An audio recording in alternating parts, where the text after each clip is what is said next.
Muy buenas tardes a todos, bienvenidos a Tarde 24, bienvenidos a MMD, ya estamos arrancando con todo la tarde. En un ratito vamos a estar hablando de lo que pasó ayer en Brasil, en San Pablo, con el partido de fútbol Argentina-Brasil, que fue suspendido a los 6 minutos. Y vamos a preguntarnos, y vamos a hablar con personas claves en Brasil, si todo eso tuvo que ver con la típica truchada argentina, es decir, alguien que quiso hacerse el vivo con la documentación de migraciones en Brasil, violando efectivamente la reglamentación sanitaria que hay en Brasil, o si fue una movida fuerte de Bolsonaro para mostrar autoridad, ¿no? Pues salieron, de hecho, los hijos de Bolsonaro a bancar todo el procedimiento de levantar, de suspender el partido. Así que en un ratito vamos a estar hablando más desde un enfoque político de lo que sucedió. Y armemos, mira, me olvidé, pero armemos un poquito porque esto enfrenta claramente a Bolsonaro nuevamente con la Argentina, ¿no? Del otro lado el Chiquitapia, el gobierno salieron a bancar a la selección argentina, pero bueno, ¿qué está pasando con todo eso? Vamos a hablar en un rato también de lo que está sucediendo en este último tramo de la campaña electoral. Días de descuento, los últimos días para la elección del domingo, y se viene una semana clave, una pulseada muy fuerte entre el Banco Central y aquellos que buscan dolarizarse. ¿Qué puede pasar con el dólar en los próximos días? Te vamos a contar efectivamente por qué es una semana clave en la pulseada para frenar el dólar. También vamos a hablar obviamente de los cruces de Macri con el gobierno, que se han intensificado con declaraciones muy fuertes de Macri de un lado, Alberto Fernández del otro, y qué está pasando con Milei también, que ayer hizo el cierre de campaña con un acto muy numeroso ahí en Parque Lezama, creo que fue el acto de Milei. Pero vamos a arrancar con esto.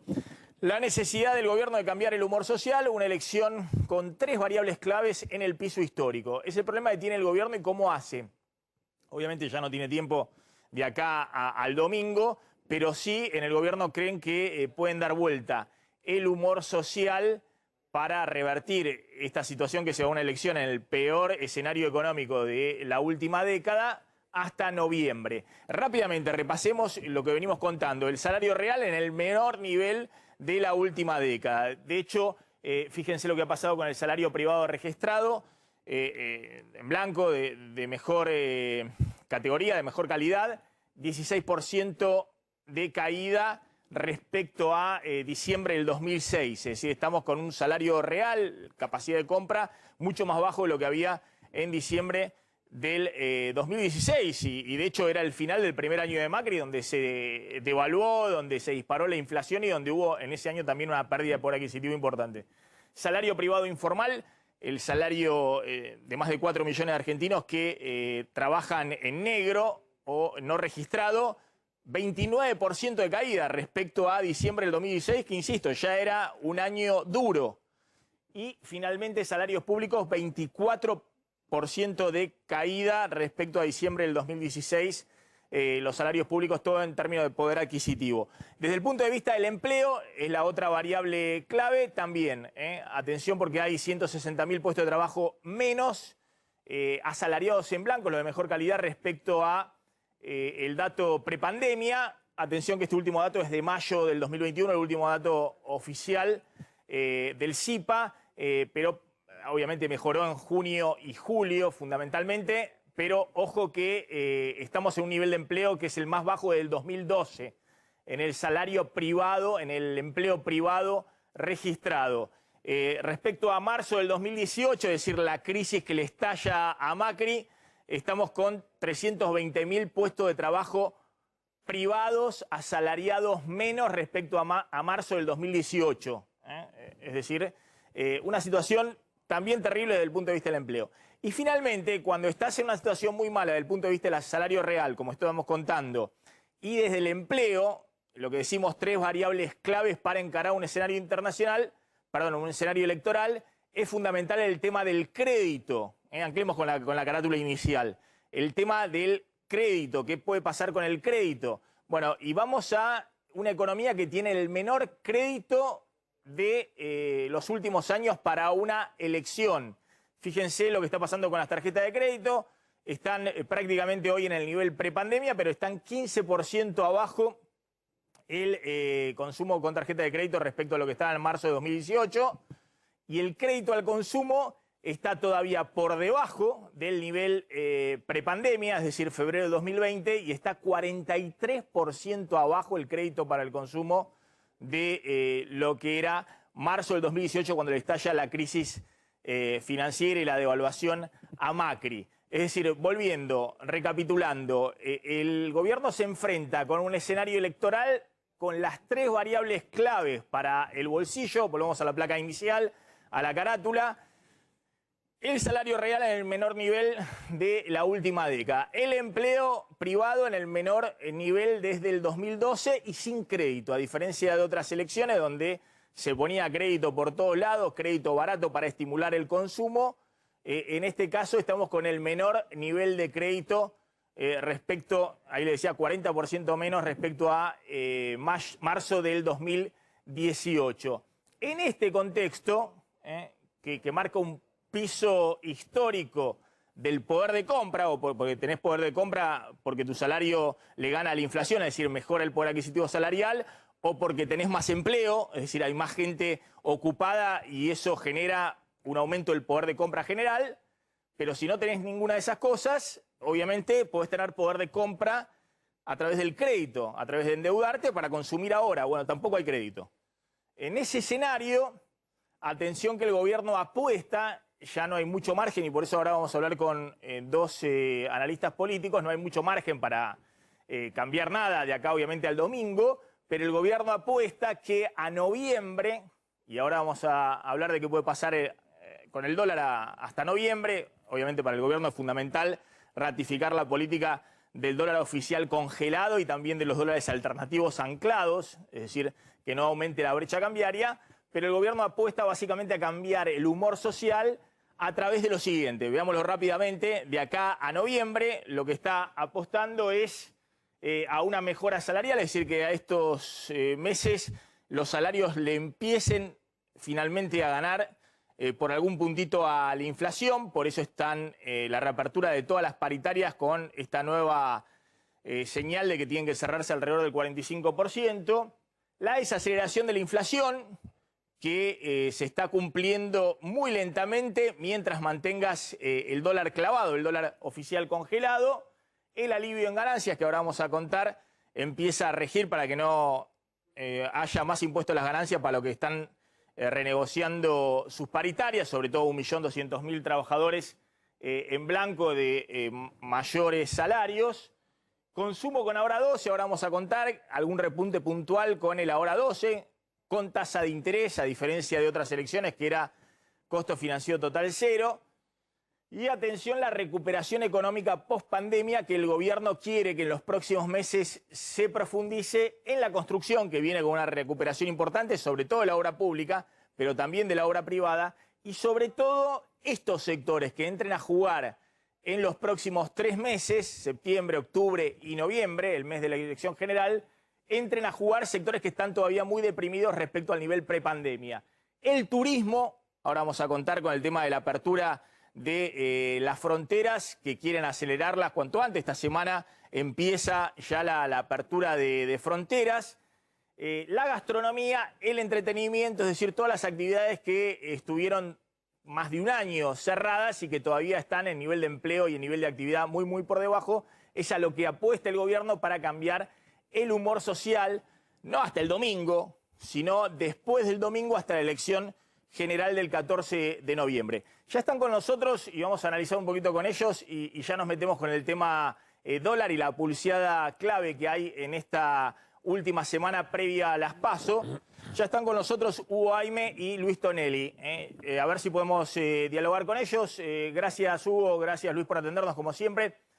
Hugo, a ver, estoy contando lo obvio, ¿no? En el peor momento histórico desde el punto de vista económico para ir a una elección. Y la pregunta es, con un poco cómo estás viendo el escenario, obviamente no se pueden dar números de encuesta, pero cómo estás viendo el escenario del domingo y lo que imagina el gobierno que ocurra eventualmente en una mejora económica hasta noviembre, que puede ocurrir. El turismo no hay duda que se va a reactivar porque estaba totalmente muerto. Lo mismo va a suceder con la gastronomía, con el entretenimiento, con la obra privada. Hay algunos sectores que van a estar mejor en noviembre de lo que están ahora. Pero si puede haber algún humor social que cambie y que mejore las expectativas del oficialismo, siendo que el voto del oficialismo siempre ha sido un voto muy estable, ¿no? Prácticamente los mismos que lo votan en las PASO son los que terminan votándolo después en la elección general en octubre o en este caso en noviembre. ¿Vos creés que puede haber algún cambio en el escenario? Y bueno, podría haberlo. Digamos, yo creo que esta elección se da en un contexto general de mucho mal humor social. De mucho mal humor social contra toda la dirigencia política. Están todos, digamos, con balance de imagen negativo y el que estaba con algún balance de imagen positivo viene en caída. O sea, hay una crítica al conjunto de la dirigencia política, una decepción generalizada ante la falta de soluciones. Y además venimos del año y medio de la pandemia, de que la gente estuvo encerrada, de todos los datos económicos que vos has dado históricamente. Entonces, ¿cómo sale esta elección? Es muy complicado terminar de definirlo porque juegan mucho las provincias y el gobierno, mi punto de vista, no debe, para mejorar el clima, lo primero que tendría que hacer es no generar falsas expectativas. Creo que ahí tiene el gobierno un problema. Por ejemplo, si vos dijiste que agosto era el mes de las segundas dosis, no la podés pasar a septiembre, o no digas nada. Entonces me parece que cuanto menos el gobierno hable de qué va a pasar mañana, sino que muestre qué está pasando hoy, mejor le va a poder ir. Entonces, el cambio de humor se tiene que dar, mi punto de vista, de que se retome la credibilidad en la palabra presidencial, por un lado, y por otro lado, que las cosas realmente mejoren. Quiero decir, si la inflación este mes va a ser menor, pero no es que no suben los precios, van a subir menos. La gente lo que quisiera es que no suban. Entonces, me parece que cuando la gente vota, no solo vota con el bolsillo, vota en función de emociones, de sistema de valores. Entonces, y me parece que también mucho va a condicionar el resultado de las PASO.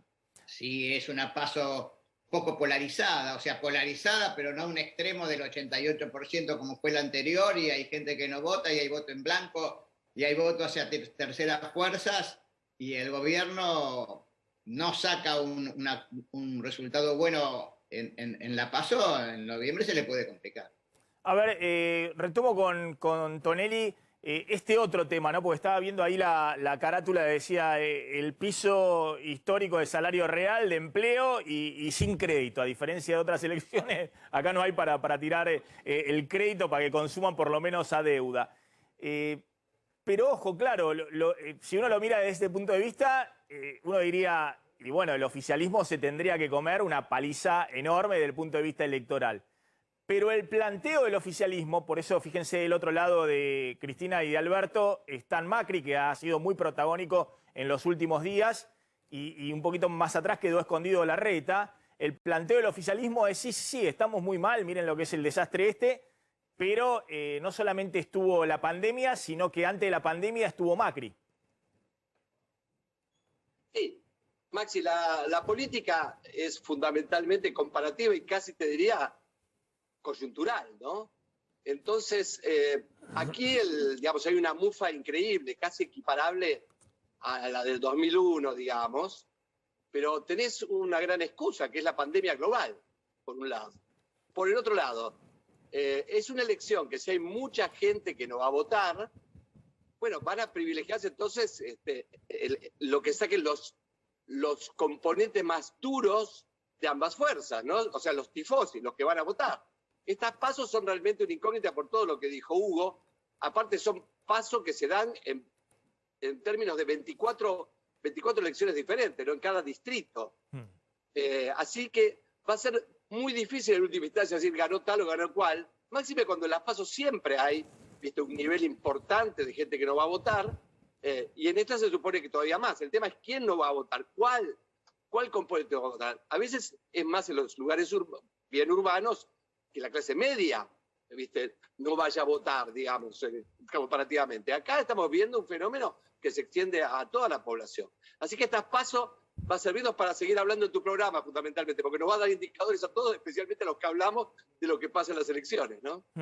¿Vos ves que puede haber algún cambio de este domingo a noviembre si efectivamente mejoran y si no te comes una devaluación en el medio y el gobierno está haciendo todo para que eso no ocurra, digamos, está contando muy bien la reserva con lo que le envía el FMI, lo que hay que pagarle y cómo llegás a noviembre? Bueno, si efectivamente no tenés en el medio un problema cambiario, y saquémoslo como el escenario base en principio, bueno, la situación en noviembre estaría mejor. Es más, al gobierno hasta le puede servir desde el punto de vista humor de los mercados, desde el punto de vista financiero, desde el punto de vista de la dolarización, un resultado donde la oposición queda bien posicionada, ¿no? Porque un poco la oposición está jugando y los mercados están jugando más con la oposición en contra del kirchnerismo, de la continuidad del kirchnerismo,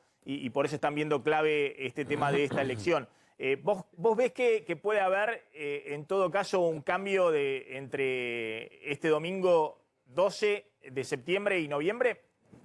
Mira, siempre lo puede haber, viste cómo pasó con Vidal, ¿no? Que sumó 1.200.000 votos en la elección del 2015. ¿No? 1.200.000 votos. Gente que no ha ido a votar, los absorbió ella, ¿no es cierto? Porque el peronismo no perdió mucho de su interna a la candidatura de Aníbal, 70.000 votos nada más. Digo, eso puede pasar. Ahora, para que exista un cisne negro, Maxi, necesitas un cambio catastrófico, un suceso catastrófico. Y eso, como bien lo dijiste vos, digamos, que el tipo de cambio se vaya al diablo, como pasó en la Argentina siempre en los eventos catastróficos.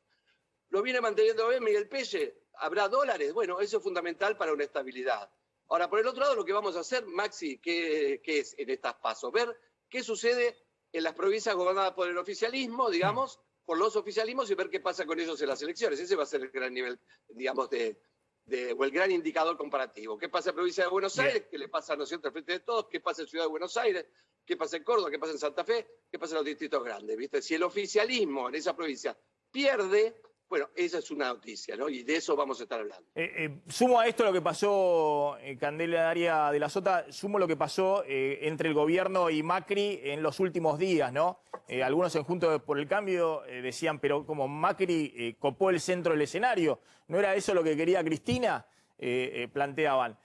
Pero otros dicen, ojo que Macri te ayuda también a fortalecer ese 40% que lo votó en el peor momento, en el 2019, en el peor momento donde la crisis económica obviamente tenía como principal responsable al gobierno anterior. ¿Cuáles fueron los últimos cruces? ¿Qué estuvo pasando? Bueno, Alberto Fernández le acaba de decir hoy a Mauricio Macri que Mauricio Macri no sabe valorar la vida en democracia y que recordó que Mauricio Macri le pidió ayuda para terminar su mandato en el 2019, precisamente para tomar decisiones que tenían que ver con las variables económicas. Esto para responderle a Mauricio Macri, que había dicho que Alberto Fernández es un mentiroso serial, le dijo al presidente, ¿no? Y el presidente le respondió, no está en su esencia valorar la institucionalidad y la democracia, ¿no? Valora la democracia porque, bueno, viste que unos días antes, nosotros lo contamos aquí el viernes, Mauricio Macri había dicho que si no les va bien en las elecciones del 12 de septiembre se van a tener que ir, y esto fue interpretado por el gobierno como una cuestión, una actitud golpista. Muy duro el cruce en el gobierno, le están pegando muy duro a Mauricio Macri. La pregunta sería, ¿es Mauricio Macri el opositor ideal? A ver, Hugo, porque claramente Macri está buscando también la centralidad y el gobierno se le está concediendo. Yo decía, Cristina lo estuvo buscando, hizo 2 actos consecutivos cuando estaba Alberto Fernández en su peor momento, la fiesta de Olivo, poco que lo sostenían entre 3 a Cristina, ¿no? Perdona, Alberto Fernández, Cristina, Massa y Máximo Kirchner, los intendentes, es decir, hasta ese momento Alberto Fernández era en la interna, le tiraban de todos lados. Cuando ocurrió la fiesta de Olivo, se dieron cuenta que estaba tan flojito el presidente, estaba tan débil, que, y sobre todo con la elección tan cerca, había que fortalecerlo, había que apuntalarlo. Pero al mismo tiempo lo fueron a buscar a Macri, diciendo Macri esto, Macri lo otro, ponerlo en el centro de la escena. ¿Esto a quién favorece, Hugo, más allá de a Cristina y a Macri? No, me parece que eso, vamos a ver la pelea entre Larreta y Macri, porque Macri no ha levantado nada desde el punto de vista de la opinión pública, así que con 33, 35% de imagen positiva y el resto negativo, o sea que es un tema de una discusión dentro de Juntos por el Cambio. A ver si están los candidatos de Larreta o están los candidatos de Macri. Desde el punto de vista electoral, objetivamente, Macri sigue siendo una mala palabra.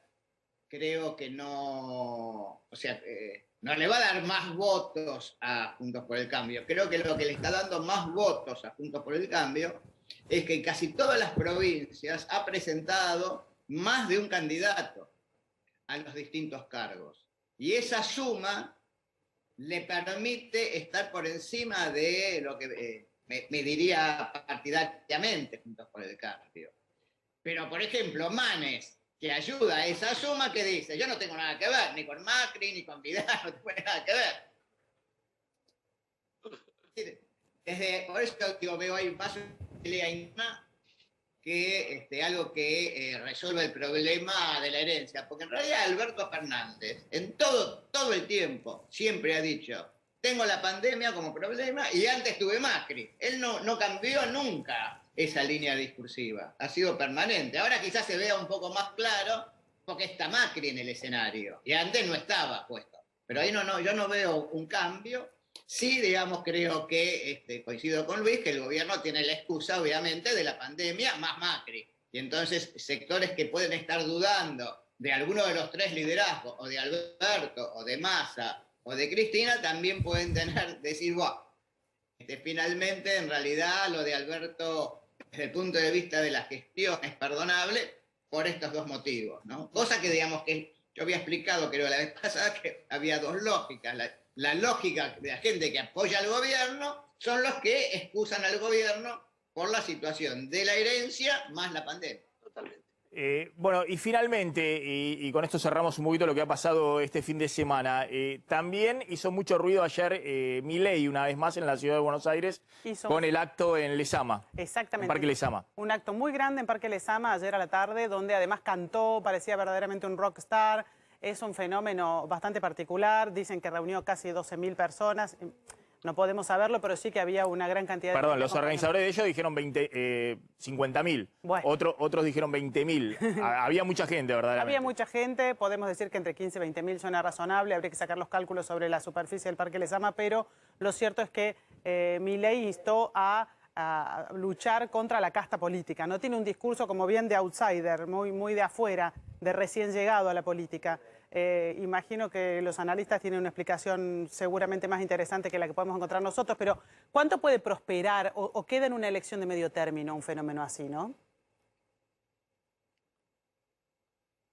Bueno, así es, tiene que romper la barrera de lo que se llama voto estratégico, ¿no? Empezar a creer el votante que vale la pena. En todo caso, ese votante, yo te diría, ni siquiera liberal, sino antisistema, ¿no? Claro.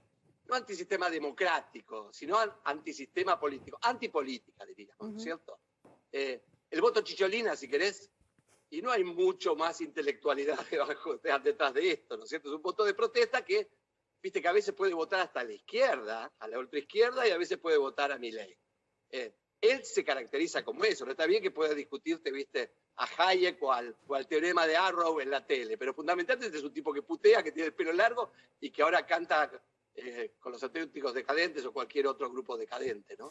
Ahora a ver, simplemente y brevemente le pregunto a Jaime y a Tonelli, esa es una forma de verlo, ¿no? Que es un poco lo que instala Juntos por el Cambio, diciendo, bueno, es una participación como es la izquierda, un voto ahí, la ultraderecha también en todas partes del mundo tiene esa visión más extremista, pero como contrapeso de la izquierda en todos los países. Ahora, la pregunta concreta es, ¿puede ser algo distinto? ¿Puede ser un fenómeno que crezca al estilo Bolsonaro en Brasil o el mismo Trump en Estados Unidos, que lo minimizaban y demás, copó el Partido Republicano y después fue presidente. Y eventualmente hoy es un problema para quién, es un problema para Juntos por el Cambio, es un desafío para adelante para el kirchnerismo. En lo inmediato, si uno ve en la capital, obviamente que es un desafío más importante para Juntos por el Cambio que para el peronismo. Ahora, en un clima donde tenés toda la dirigencia política cuestionada, es un peligro, digamos, un peligro general, porque lo que está expresando Milei, como que coincido con lo de Luis, no es que es de derecha y piensa como liberal, es los políticos me tienen cansado. ¿Por qué no, en vez de discutir entre ellos si Macri tuvo la culpa, si Cristina tuvo la culpa, no resuelven las cosas? Entonces, eso me parece que expresa. Ahora, también tuvimos, en su momento fue Patti, en su momento fue Rico, quiero decir, de un lado, de otro, en su momento fue Zamora. Siempre hubo, digamos, como outsiders que aparecieron como emergentes. Lo que pasa es que tanto el peronismo, con sus 2, 3 vertientes, que puede captar por centro, por izquierda o por derecha, y lo mismo le pasa a Juntos, tienen capacidad de absorber esos golpes. Entonces, me parece difícil que, yo no veo en la Argentina el fenómeno Bolsonaro, sí veo la necesidad de cómo, por lo menos expresó el oficialismo, lo dijo Massa en el último momento, y también lo dijo Rodríguez Larreta, después de matarse en las elecciones, sentarse a discutir cómo sigue la Argentina. Bueno, a ver, simplemente, ¿ustedes creen que no se rompe la polarización? ¿Ustedes creen que va a ser otra elección de superpolarización, más allá de que Milei pueda hacer una buena elección en Capital o pueda haber algún tipo de también de elección? Vamos a ver cómo le va a Esperba, a Randazzo en provincia de Buenos Aires. ¿Ustedes creen que es otra Maxi, elección de superpolarización? No creo que sea de superpolarización, pero sí que va a haber, digamos, 2 nodos o 2 centros y después, digamos, un montón de fragmentación de partidos chiquitos. No va a ser, me parece, siguiendo un poco la línea de Hugo, las elecciones de polarización, digamos, electoral y polarización, digamos, de ideas, hacia ideas, ¿no? De modos, ponerle de humor. Esta porque son elecciones legislativas y son pasos. Me parece que se va a fragmentar, pero sí va a haber 2 núcleos grandes que son las coaliciones, ¿no? Sí, coincido con Luis, porque en realidad se va a polarizar, pero no se va a polarizar al 88%. Porque, a ver, inclusive en Córdoba, ¿cómo sumar los votos de Schiaretti? Totalmente. Si eso no va ninguno de los dos. No una tercera fuerza republicana en Tucumán. No sé, hay distintos ejemplos en las provincias. Sí. Lo que Jujuy y Morales es socio de Massa, digamos. ¿Cómo hace para contar todo eso? Claro. ¿No? Bien. Les agradezco a los dos, es muy interesante siempre escucharlos, Hugo Aime y Luis Tonelli. Vamos a meternos ya con el tema Brasil, lo que sucedió ayer en San Pablo con la suspensión del partido a los 6 minutos. Entró la autoridad sanitaria brasileña con la Policía Federal y suspendieron el partido, un caso único me parece, ¿no? Que ha generado una repercusión en todo el mundo. A ver, ¿qué es lo que se está jugando un poquito ahí, Claudio? Se está jugando si la Argentina con estos 4 jugadores que venían de Gran Bretaña y Brasil tiene los 14 días, si 14 días previos estuviste en Gran Bretaña tenés que hacer una cuarentena obligatoria. En Brasil es una de las normas que han puesto como otros países latinoamericanos. Si estos 4 jugadores argentinos que efectivamente en esos 14 días habían estado en Gran Bretaña, juegan ahí en la liga inglesa, trucharon la declaración. Sí, digamos, no dijeron que habían venido justamente desde Inglaterra. Si no lo declararon en inmigraciones, claro, en migraciones brasileñas. Eso no lo en la declaración jurada que haces, claro, como de la Autoridad de Salud de Migraciones en Brasil. Claro, ahora el argumento que da el equipo argentino, la AFA, es que el viernes estos jugadores estuvieron entrenándose y que si ya no estaban en regla, ¿por qué no fue en ese momento la autoridad brasileña ahí a cortarle el entrenamiento y a prohibir que estuvieran, digamos, La autoridad brasileña dice que rompieron la cuarentena cuando entraban al campo de juego, cuando fueron a jugar el partido. Eso es lo que bueno, si eso tiene que ver con esto, digamos, con que hubo una falta respecto a los papeles que tenían que llenar, o si también es un gesto de autoridad de Bolsonaro. Vamos a hablar con alguien en Brasil respecto a que aún el espectáculo más importante no puede pasar por encima lo que dispone el Estado brasileño. Ojo que Bolsonaro, que siempre ha sido un precursor de la libertad y de que con todo el tema de la pandemia y demás haya la menor restricción posible a la movilidad y a que la gente pueda salir a trabajar o a hacer sus cosas. Bueno, ayer llamó la atención porque respaldó esta medida de lo que llamaríamos la autoridad sanitaria brasileña. Daría la impresión, Maxi, que lo que queda claro es que en este caso todo lo que tiene que ver con las reglamentaciones para una cuestión a nivel FIFA no está por encima de los estados. Es decir, cada estado, por supuesto que no cada está. país, bueno, pero ha habido casos en los que se pensó que podían haber excepciones para los futbolistas, más allá de que se tuviera que hacer o no la cuarentena. Lo que hizo ayer Brasil fue ponerse muy férreo con el tema de cumplimiento, sobre todo. Fue mostrar un gesto de autoridad del Estado brasileño diciendo, no, ustedes tienen la FIFA, el fútbol, el show, el espectáculo, los millones, Messi, Neymar, yo te freno todo. Pero ojo, ¿fue así o efectivamente había un hecho real que se había violado la normativa brasileña? Vamos a Ezeiza, ahí está Diego de Nicolás. Diego.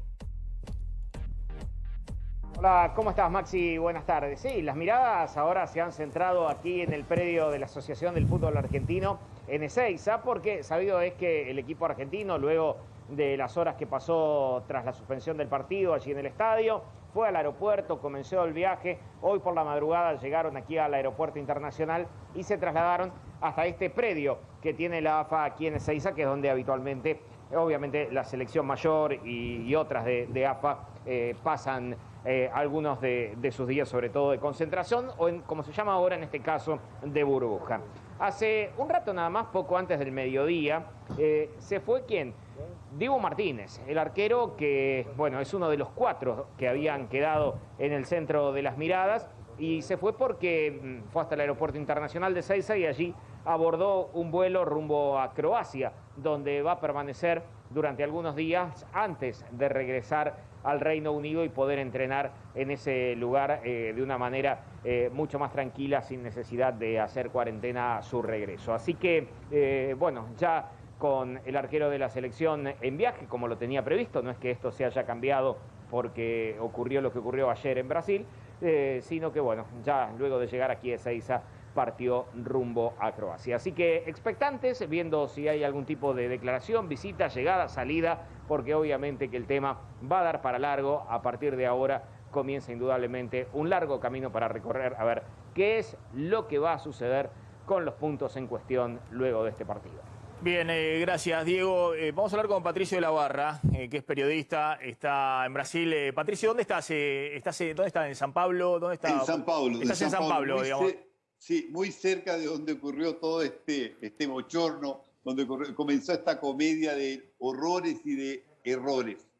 Contanos un poco, Patricia, a mí lo que me interesa más que nada, este es un programa político, económico, obviamente tiene su importancia, qué va a pasar con los puntos, y son aparte un partido de eliminatorias para el Mundial y demás, pero a mí lo que me interesa es si hubo detrás una movida fuerte de Bolsonaro mostrando la autoridad del Estado brasileño porque se había violado una norma de salud, de la cuarentena que debían cumplir estos 4 futbolistas argentinos, o si fue una exageración en el medio, ¿no? Y no está detrás de esto Bolsonaro. Lo que llamó la atención es que uno de los hijos de Bolsonaro, que es senador y que tiene una activa participación obviamente política, es la mano derecha del presidente de Brasil, salió a decir que estaba muy bien lo que había hecho la autoridad sanitaria brasileña. Sí, claro, yo creo que son ese tipo de declaraciones pasionales que realizan los hijos de Bolsonaro, que lamentablemente son la primera oposición que le hacen al gobierno de su padre, porque no, eso es lo mínimo que pueden decir. Pero yo creo que en el fondo, lo que la Anvisa intentó colocar un poco de orden. ¿Qué es lo que ocurre? La Anvisa estaba siendo muy criticada por la OMS porque no tomaba los protocolos, no cumplía con los protocolos que se habían impuesto. Por ejemplo, la zona roja, personas que viniesen del Reino Unido, de África del Sur, de Irlanda del Norte y de la India, que son las que tienen más diseminación de estas nuevas variantes, estaban impedidas o por lo menos que se asumiesen una cuarentena de 14 días. Inmediatamente la Federación de Fútbol de Brasil envió un comunicado a las federaciones de Perú y de Argentina. Incluso lo recibieron ambos presidentes, porque ahí les indican cuál es el nuevo protocolo. Y esto fue enviado el día 2 de septiembre y sabían ya que venían jugadores y que Brasil rechazó a los jugadores que venían de Inglaterra porque irían a cumplir una cuarentena de 14 días que no le convenía, y Chile hizo lo mismo, tenía el mismo protocolo. Tenía 2 jugadores que también al final no intercedieron mucho por ellos, pero la situación es esa, es decir, estaba muy claro. Ahora, ¿qué es lo que ocurre? ¿Qué es lo que más molestó a la Anvisa?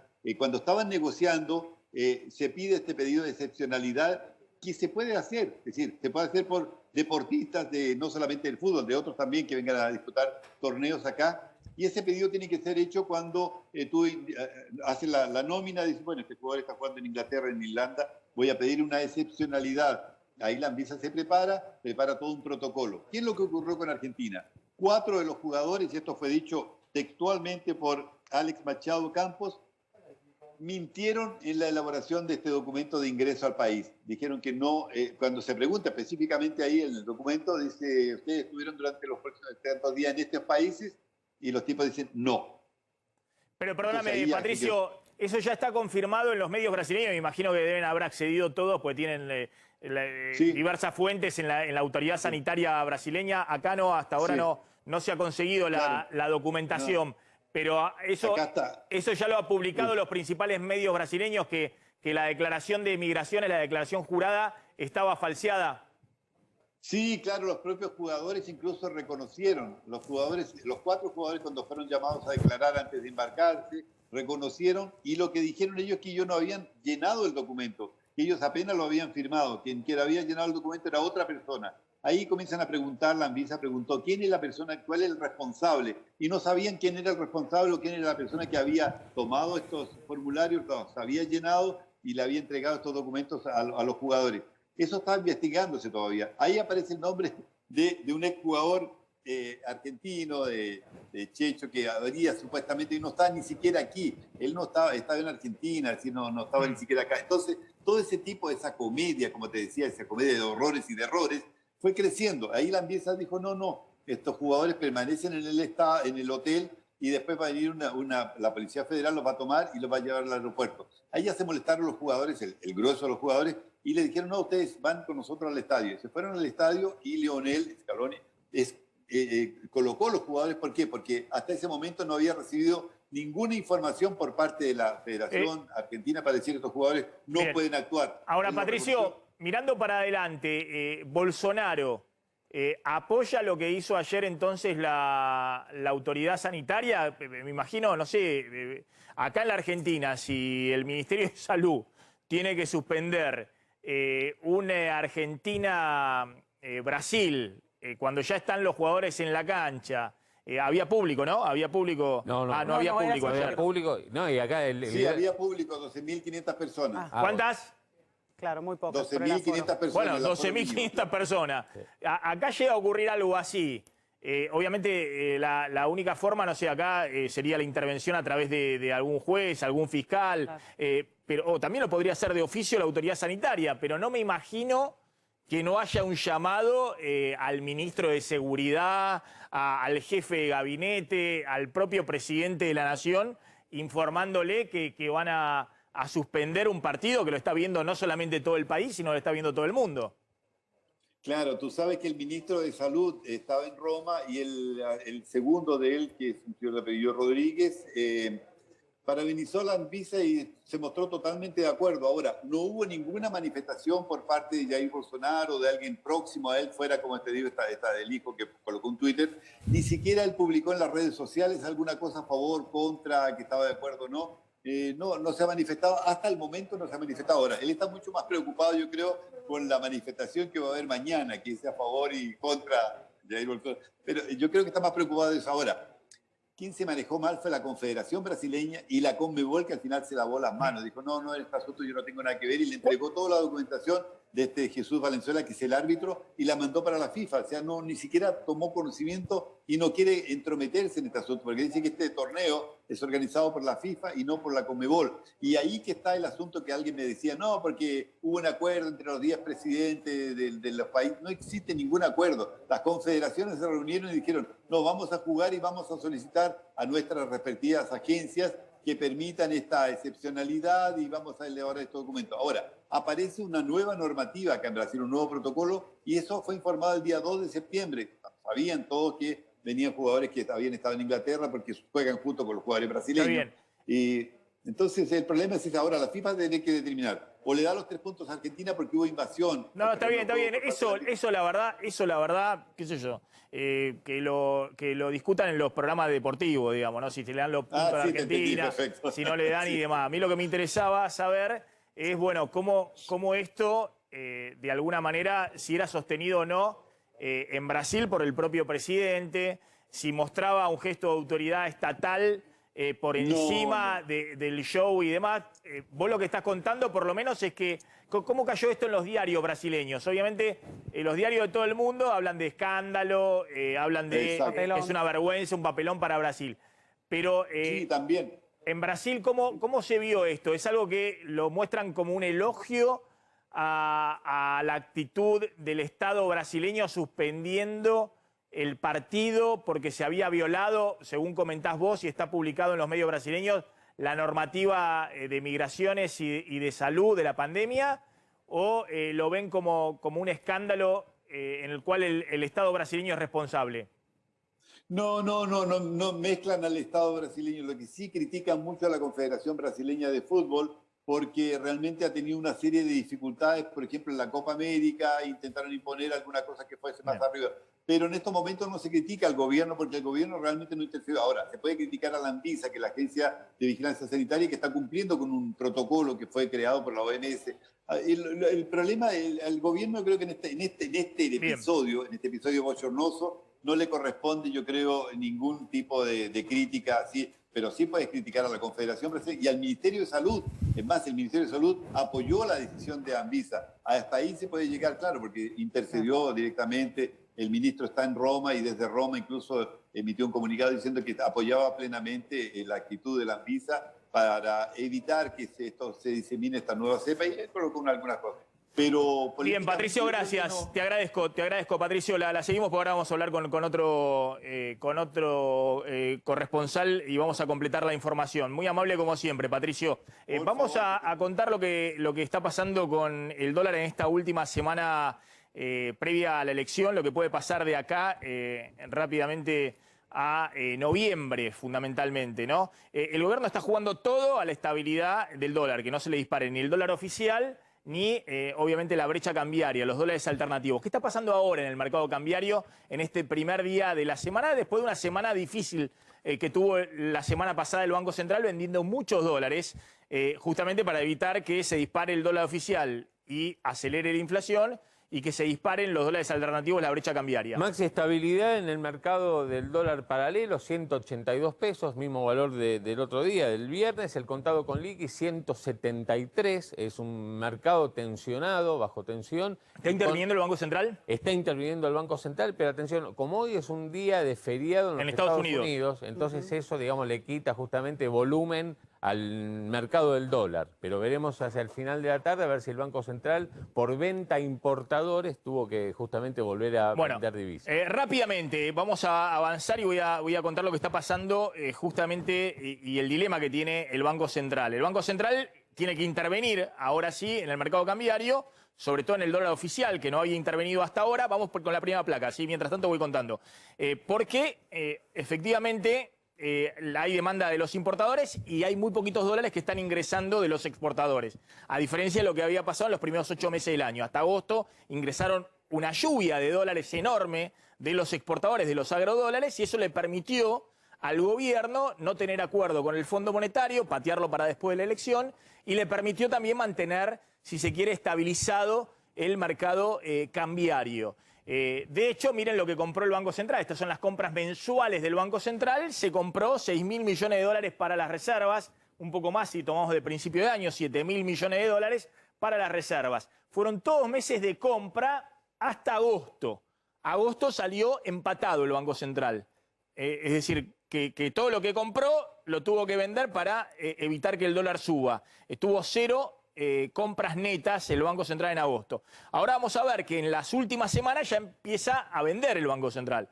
Es decir, está alargando los dólares que acumuló para que no se le dispare el dólar oficial. Y también está vendiendo en el mercado del dólar contado con liquidación para que no se le dispare la brecha cambiaria de ese dólar que hoy está en 173 pesos. Fíjense lo que había pasado entre julio y noviembre del año pasado. Julio o noviembre del año pasado, el Banco Central vendió casi 5.000 millones de dólares para que no se le dispare el dólar oficial. 5.000 millones de dólares fue lo que vendió en estos meses. Obviamente el Banco Central hoy no puede vender 5.000 millones de dólares de acá a la elección. Si eso ocurriera, se queda sin reserva y después de la elección va a una mega devaluación. Porque hoy tiene nada más que 6.300 millones de dólares de reservas netas, contando el oro del Banco Central. Es decir, no puede hacer lo que hizo el año pasado en estos mismos meses el Banco Central, que se patinó 5.000 millones de dólares para que no haya una devaluación del tipo de cambio oficial. Bueno, obviamente hoy tiene muchísimo más controles de lo que tenía el año pasado. Acá por septiembre, octubre del año pasado reforzó todos los controles, se terminó el dólar ahorro, que obviamente se le puso todo tipo de restricciones, entonces se cerró ese grifo y se empezó a restringir mucho más el pago de importaciones para, obviamente, cuidar los dólares de las reservas. Hoy hay un cepo mucho más duro de lo que había el año pasado, cuando el Banco Central apenas se abrieron los bancos, se le fueron 5.000 millones de dólares. Hoy sería una catástrofe si esto vuelve a suceder. Lo que hizo el Banco Central es todo lo que había perdido el año pasado entre julio y noviembre, lo recuperó y acumuló un poco más gracias a la super soja y al ingreso récord de dólares los primeros 7, 8 meses del año. Hemos contado, han entrado más de 23.000 millones de dólares a la Argentina de los agrodólares y ahora empieza a vender. Fíjense lo que ha pasado las últimas semanas, que empieza semanalmente a haber ventas netas del Banco Central todos los días, bueno, por el orden de 70, 80 millones de dólares diarios. La próxima placa, por favor, vamos rápido, pues si no, no llegamos. Bueno, fíjense, estas son semanales, las ventas o compra del Banco Central. Si es para arriba, compró en el día de manera neta, en la semana. Si es para abajo, está vendiendo el Banco Central. Fíjense, estas dos últimas semanas terminó vendiendo el Banco Central para que no haya una devaluación. Bueno, esta va a ser la tónica de las próximas semanas. Y si no, la tónica va a ser endurecer todavía más el cepo cambiario. Es decir, que haya más restricciones para el pago de importaciones. Cerrar ahí el grifo. El Banco Central lo puede hacer perfectamente. No autoriza el pago de importaciones, entonces regula los dólares que tiene. No se va a quedar sin reserva el Banco Central. El problema es que si cierra el pago de importaciones, entorpece la recuperación económica, porque no hay insumos para la producción y para el nivel de actividad de la mayoría de los sectores que hoy son dependientes de las importaciones. ¿Qué te dicen desde el Banco Central? Mirá, en el equipo económico están obviamente preocupados, siguiendo con lupa todos estos movimientos, todo el mercado cambiario, y te diría que hay tres variables que están monitoreando en el día a día. Número uno es la posibilidad de rever las mini devaluaciones diarias que va haciendo todos los días el dólar, el oficial, el mayorista, va subiendo algunos centavitos. Bueno, es muy probable que en los próximos días veamos una pequeña aceleración de estas mini devaluaciones que fueron en los últimos meses del 1% por mes, esto es la tercera parte de la inflación. Bueno, es muy probable que en este mes de septiembre veamos una suba del dólar ese oficial del 1,5% e incluso un poquito más.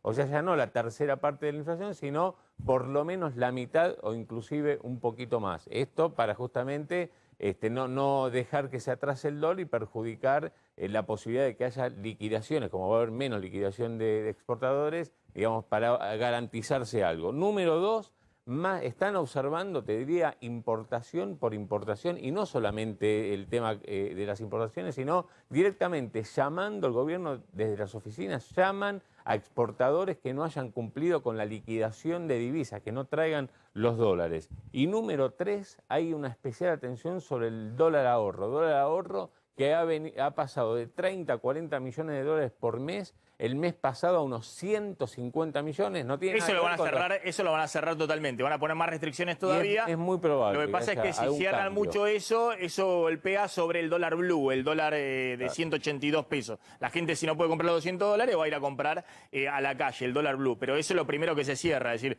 van a cerrar más eso que cerrar el tema de importaciones, porque eso sería poner una restricción a el nivel de actividad. Está claro que el Banco Central no puede hacer lo que hizo, les decía, en estos mismos meses el año pasado. Por eso va a usar más cepo y menos venta de dólares, va a racionar la venta de dólares, porque tiene 6.300 millones de dólares de reservas netas, reales, contantes y sonantes, incluido el oro.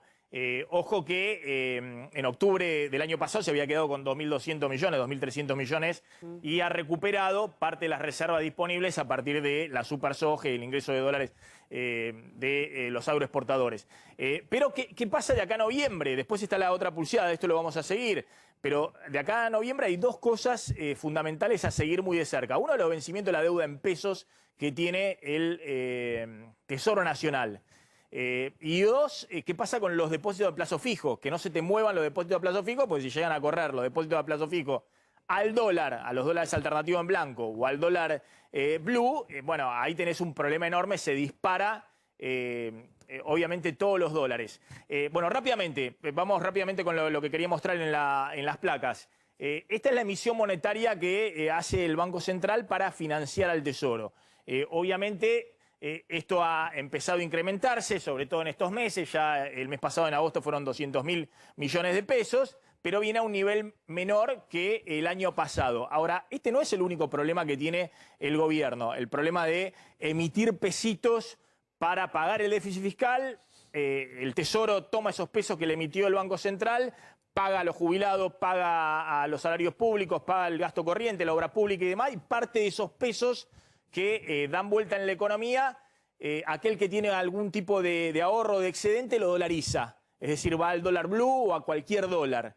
Este no es el único problema que tiene el gobierno. El otro problema que tiene es el vencimiento de la deuda en pesos. Atención que en los próximos 3 meses vence 1 billón de pesos, la próxima placa, por favor, 1 billón de pesos de deuda del Tesoro Nacional. Y el gobierno necesita que esa deuda se refinancie y además colocar un poquito más de deuda para cubrir el déficit fiscal y que no sea todo emisión monetaria.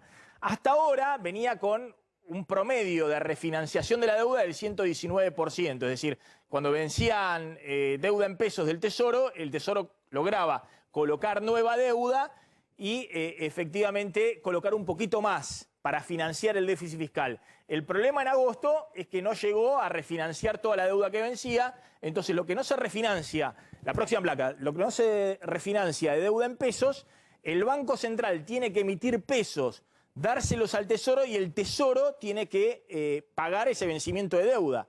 Y ojo que si no se refinancia esa deuda en pesos, todos los pesos que emita para pagarle al acreedor que quiere el vencimiento de deuda, que le pagues los pesos y no te lo refinancia, va a correr al dólar. Y sobre todo si son fondos de inversión extranjeros que están en deuda en pesos. La próxima placa, por favor. Ojo que eso corre al dólar y eso presiona sobre los dólares alternativos. A ver la otra. Hay 1 billón de pesos en los próximos 3 meses que vencen y el Tesoro Nacional tiene que emitir bonos por 1 billón de pesos, por lo menos cubrir eso. Si emite bonos por 800.000 y el resto tiene que pagarlo con pesos, le tiene que pedir 200.000 millones de pesos al Banco Central para pagarle al acreedor y el acreedor va a ir a correr al dólar. Aquel que está en deuda en pesos directamente va y se dolariza. Ese es un problema que tiene obviamente el gobierno. El otro problema que tiene es la gran cantidad de depósitos en pesos que hay en el sistema y que hay que monitorearlo muy de cerca, ¿no? Lo que pasa con los depósitos mayoristas, que hay 2 billones de pesos de depósitos mayoristas y hay casi 1 billón de pesos de depósitos minoristas. Los depósitos minoristas de plazo fijo no lo voy a mostrar porque no vamos a llegar más. Los depósitos minoristas, ojo que vienen renovándose mucho menos que la inflación y que la tasa de interés, es decir, está habiendo algún corrimiento al dólar. Por ahora, y es lo que mira con cierta tranquilidad el gobierno, los depósitos mayoristas, fundamentalmente de empresas, están en el sistema y no se están moviendo, pero ojo que ese es el gran riesgo, porque hay 3 billones de pesos en total de plazos fijos. Si eso se corre al dólar, parte sacan para comprar en el blue, o parte va al contado con liquidación o al dólar MEP, al dólar bolsa, que se puede hacer perfectamente acá dentro del propio banco, dentro del propio sistema financiero, incluso se puede hacer muy fácilmente a través de la home banking, obviamente se dispararían los dólares alternativos y las brechas cambiarían, y eso sería un gran problema para el gobierno. Bueno, te dicen que hasta el domingo, obviamente hasta el viernes, sigue esta política de mantener el dólar oficial pisado, mantener la brecha cambiaria, y después se revisará qué se hace a partir del lunes hasta noviembre. Claro, y sí, porque ahí la cuestión es que el gobierno no quiere, el Banco Central no quiere que haya una corrida al dólar. Recordemos, Guzmán tiene un número que es que el dólar blue lo quiere de acá hasta noviembre en estos valores, 182, no más de los 190 pesos, para no dar la idea, porque 190, 195 había estado en octubre del año pasado, no dar la idea... Los valores de hoy sería 270 pesos, 280 pesos. Eso habla de una barrera psicológica, entonces no quieren que se acerque a ese precio, entonces con lo cual todo lo que es calma cambiaria lo quieren mantener de acá hasta el domingo, hasta el viernes, este viernes seguro, y después revisar, si hay que revisar algo con el tema de si tienen que hacer mini devaluaciones un poquito más elevadas para no perder las menores liquidaciones, pero que haya liquidaciones, presión, marca... Sí, lo que contaste recién. Claro. Vamos al móvil, ahí está Pablo Layuz. Así es, aquí estamos, Max. ¿Qué tal? ¿Todo bien? ¿Dónde me paro? Bien, Max, sí, aquí estamos, ¿no? El centro de vacunación que está ubicado aquí en la rural, donde se da aquí en la rural la particularidad que tenés un centro de testeo y el centro de vacunación.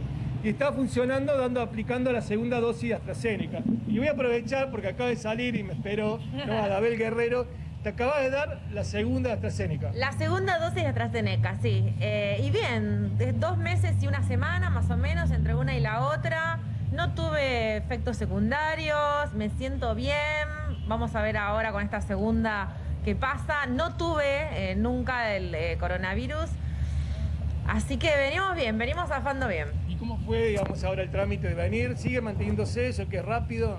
Impresionante. La verdad que yo pensé que como era la rural, más céntrico, lo que me lo di la otra vez más por Boedo, pensé que iba a estar 1 hora esperando. No, llegué, entré inmediato. Creo que tardé los 15 minutos de la espera. Estabas en el programa de Guillermo, aprovechaste. Sí, tal cual, aproveché, hay un bache de tiempo que tengo, pensé que iba a tardar más, no, rapidísimo.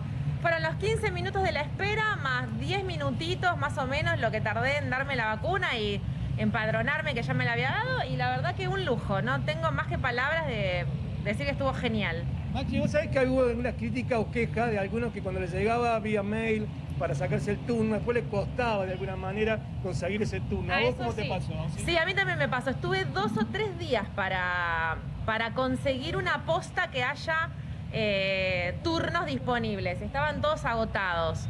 Así que eso sí, costó un poquito más, pero me parece que también es porque se colapsa el sistema. Creo que a todos nos llega el mensaje que podemos vacunarnos y todos queremos meternos al mismo tiempo. Me parece que va un poco por ahí. Pero con un poquito de paciencia, al otro día me volvió a llegar el link, al otro día otra vez vi cuál era la posta que más me convenía y ahí ya estuvo todo bárbaro. Muchas gracias. Gracias a vos, mi amor. Gracias. Ahí tengo la palabra de Abel Guerrero, justo la enganchamos aquí cuando Bien, Pablo. Vemos muchísimo movimiento, la gente ahí mira con... Sí, Maxi, te escucho. Perfecto, Pablo, te agradezco. Y el señor acá con su libretita. Bárbaro. No tengo idea quién es esta chica, pero muy simpática. La verdad que muy simpática como contó todo el tema de la vacunación. Una modelo. ¿Ah, sí? Es bailarina, chicos, es bailarina. Está el doctor Andrés Cotton, médico pediatra, vocero de la Asociación de Pediatría de Miami. ¿Qué tal, doctor? Gracias por atendernos, muy amable. Hola, Maxi, ¿cómo están? ¿Cómo están todos ahí? Bien, doctor. Bueno, preocupación en Estados Unidos y sobre todo en la Florida, en Miami, en algunos estados, con el tema de casos variante Delta y también con el tema de los chicos. Hay también muchos chicos contagiados y también hospitalizados.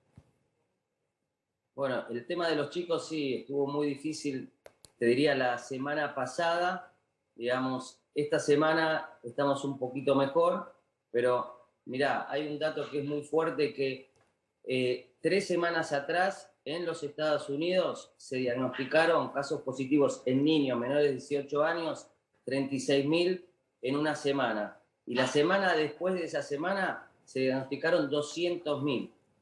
Entonces, eso hizo, obviamente, que veamos más chicos con COVID y tuvimos que internar más chicos. En mi hospital, por ejemplo, que es un hospital pediátrico, teníamos 20 internados la semana pasada, 2 chiquitos intubados con enfermedades de base y esta semana ya tenemos 10. O sea que estuvo muy difícil, ahora estamos mejor. Doctor, eso pese a que en Estados Unidos se ha vacunado a chicos de más de 12, 13 años. Sí, acá estamos vacunando desde hace tiempo chicos de 12 años para arriba y bueno, es un buen punto porque la mayoría de los chicos que teníamos internados eran chicos menores de 12 años y la mayoría de los chicos que vemos en el hospital también con COVID son chicos o no vacunados, ¿sí? Mayores de 12 o menores de 12 que no se pueden vacunar. O sea que va a haber que ir con vacunación para todos, incluso menores de 12 años.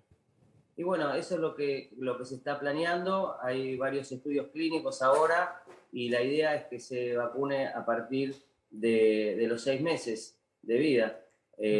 Ahora acá comenzaron las escuelas y por eso también tuvimos más casos. Habían pasado un problema con el tema de los barbijos, de los cubrebocas, que no querían que los chicos usan los cubrebocas en la escuela, pero dieron marcha atrás y en las escuelas públicas es, digamos, obligatorio usar barbijo. El tema de la variante Delta sigue siendo, pese a niveles de vacunación importantes como ha habido en Estados Unidos, sigue siendo un problema. Y es un problema porque, digamos, yo te hablé de pediatría. Recién hablaba con unos colegas doctores en terapia intensiva de adultos, porque la verdad que yo no trabajo, pero pregunté, y bueno, las terapias intensivas hay muchos pacientes adultos con enfermedades preexistentes y no vacunados. Las personas que se vacunan, Maxi, digamos, se enferman, porque vemos muchos enfermos vacunados, pero con enfermedades muy leves, un resfrío, catarro, puede perder el olfato, etc. Pero no vemos pacientes, digamos, que se compliquen, que estén vacunados. Todas las terapias intensivas, en el Jackson, acá en Aventura, están con muchos pacientes, no están desbordadas, pero están con muchos pacientes y la mayoría, te digo, que son no vacunados. Es decir, no se desbordaron ahora, pero se les llenaron de nuevo las terapias intensivas con COVID. Se llenaron de nuevo las terapias intensivas, no están desbordadas, pero sí, se llenaron. ¿Esto qué sería, la tercera ola para Estados Unidos? Y bueno, no sé si tercera hora, pero parecido.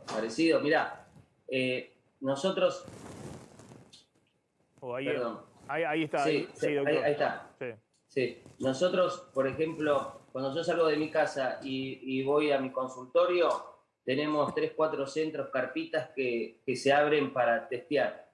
La semana pasada, antes de que abra la carpa, que no estaba la carpa, vos pasabas y te digo, había 30, 40 personas esperando para ser testeados. Ya esta semana, la semana pasada, digamos, jueves, viernes y este fin de semana, ya no hay. Yo lo tomo así como un parámetro de los casos, porque me da un parámetro muy importante. Y bueno, esta semana está como un poco más tranquilo, pero bueno, vivimos momentos también difíciles. Sí, no sé si llamarlo a la tercera hora, pero Maxi, fue bastante difícil porque en muchos casos en el hospital veíamos todos los días 15, 20 pacientes con COVID, las internaciones, pero lo importante, y eso es data que trae la Academia Americana de Pediatría, es que no hay ninguna data importante que diga que la variante Delta es más agresiva en los niños que la variante anterior. Se comporta, digamos, igual.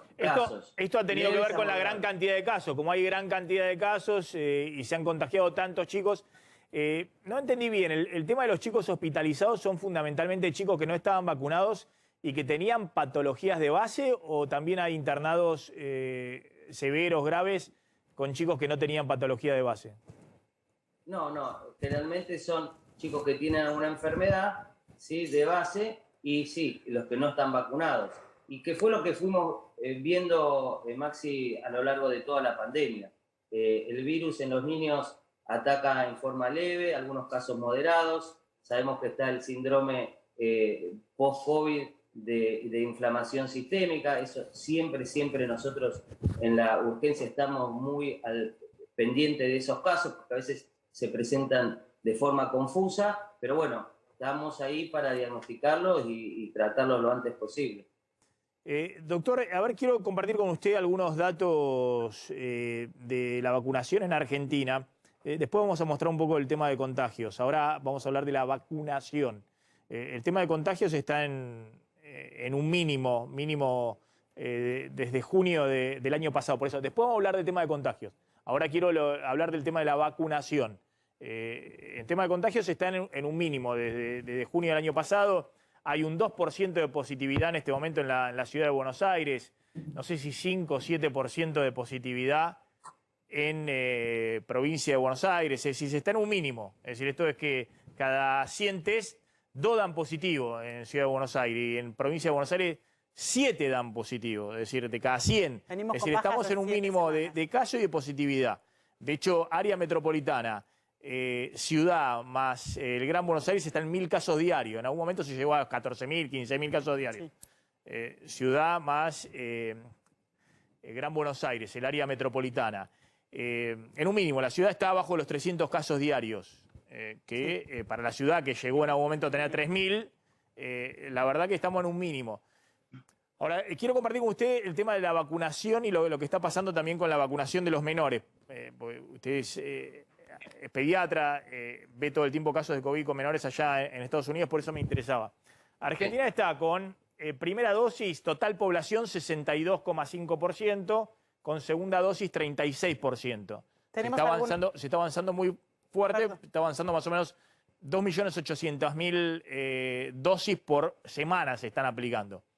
2.800.000 por semana, casi 3 millones por semana se están aplicando. Ahora veamos rápidamente el tema de los grupos etarios donde va, que son los mayores de 18, donde se ha vacunado fundamentalmente, porque eso era total población, se incluía a los menores, que casi no se ha vacunado a los menores. Entonces, en mayores de 18, fíjense, en más de 60 años, que es el grupo de mayor riesgo, se está, acá lo muestro, por eso me parece, ¿no? Primera dosis, 88%, segunda dosis, 76-77%. Entre 50 y 59 años, primera dosis 92%, segunda dosis 66%. Entre 40 y 49 años, primera dosis 88,6%, segunda dosis 46%. Entre 30 y 39 años, 78% con primera dosis, 35,5% con segunda dosis. Y entre 19 y 29 años, 74% con primera dosis, 26% con segundas dosis. Es decir, más de 18 años, la Argentina ya está con 82% con primera dosis y 47% con segunda dosis. Un nivel de cobertura bastante amplio. Bastante elevado, sobre todo más de 50 años, que era el grupo de riesgo. Hoy lo actualizaron y dijeron que ya estamos en el 50% de toda la población mayor de 18 años, eso que nosotros estaríamos en tabla. Claro, 47, ahí 47, ahí le estamos poniendo con dos dosis. Mayores de 18 en general, de 18 años.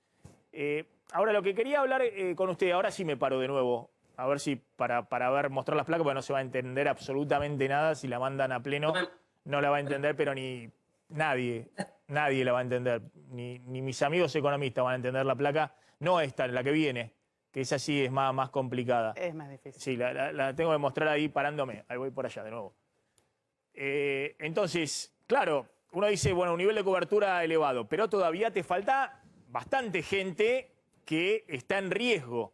Por ejemplo, mayores de 60 años, te faltan 900.000 personas que están en riesgo. Por eso, mientras nosotros contamos esto, muchos ya están escribiendo, están diciendo, che, yo estoy esperando la segunda dosis, tengo más de 60 años, tengo 70 años y todavía no me dieron la segunda dosis.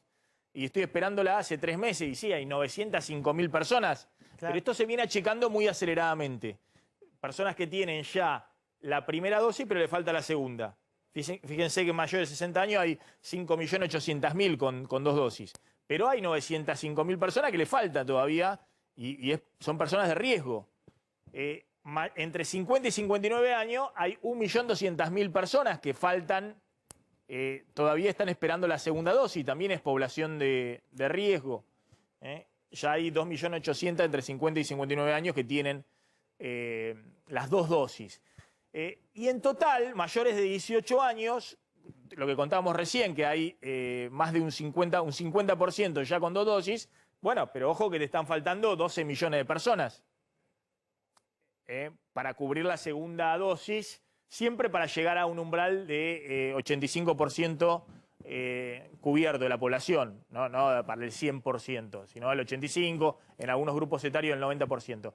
Ahora, lo que quería hablar con usted, doctor, es la siguiente placa, que es el tema de las vacunas que hay en la Argentina, que han llegado en la Argentina y se están aplicando. Y esto la verdad que es muy interesante. Esta es una elaboración que hizo Martín Barrio Nuevo respecto a lo que recibió la Argentina. Sinopharm es la vacuna que más recibió la Argentina. Hay 22 millones de dosis que llegaron de Sinopharm. De los 57 millones de dosis que llegaron al país, 22 millones, casi 23 millones son de Sinopharm, de la vacuna china. Después hay 15 millones, un poquito más, que llegaron de AstraZeneca. Después hay casi 11 millones que llegaron de Sputnik, primer componente. Después 4 millones que llegaron de Sputnik, segundo componente. Y después están los 3,5 millones que llegaron de Moderna, que son las únicas que se pueden dar a menores de 18 años. Llegaron 3,5 millones. Veamos acá, estas son las aplicadas, se aplicaron 44 millones de dosis de las 57 que llegaron. Es decir, que la Argentina tiene ahora casi 13 millones de dosis disponibles en este momento para aplicar. Tiene mucha vacuna. Pero la mayor cantidad, 8,5 millones, son de Sinopharm, que solamente puedes aplicarle segundo componente al que le diste primera Sinopharm. Si no, la Sinopharm no te sirve para cruzar y demás. Después tenés poquitas Sputnik, te están quedando 1 millón de Sputnik, primera dosis, te están quedando 700.000 de Sputnik, segunda dosis, y te están quedando, hay muy poquitas de AstraZeneca todavía, 800.000 con lo que llegó la semana pasada de AstraZeneca. Y lo que te está quedando, que acá veo, es 1.300.000, más de 1.300.000 de Moderna, ¿no? Y después hay 200.000 de CanSino, que no sé por qué no las utilizan, las de CanSino, la de la China canadiense. Pero queda 1.300.000 de Moderna. Se han usado ya más de 2 millones de Moderna, fundamentalmente para dar segunda dosis de los que le habían aplicado la primera de Sputnik y no llegaba la segunda dosis. Y sobre todo mayores de 60 años, por eso se avanzó tan rápido, mayores de 60 años, que era la población de riesgo. La pregunta, doctor, es ahora quedan 1.300.000 de Moderna. Hasta ahora se ha cubierto unos 330.000 chicos menores de 18 años, entre 12 y 18, con comorbilidades. Solamente dieron 330.000 primera dosis, no encontraron más. Abrieron la inscripción y se anotaron 330.000. Y están dándole a esos chicos la segunda dosis, ahora en estos días, para completar los 330.000. La pregunta es, con ese más de 1 millón de Moderna que hay, ¿hoy convendría ir a vacunar al resto de los chicos menores de 18 años o conviene seguir utilizándolo para mayores de 50, mayores de 60, segundas dosis, como están haciendo, como imagino que quieren hacer?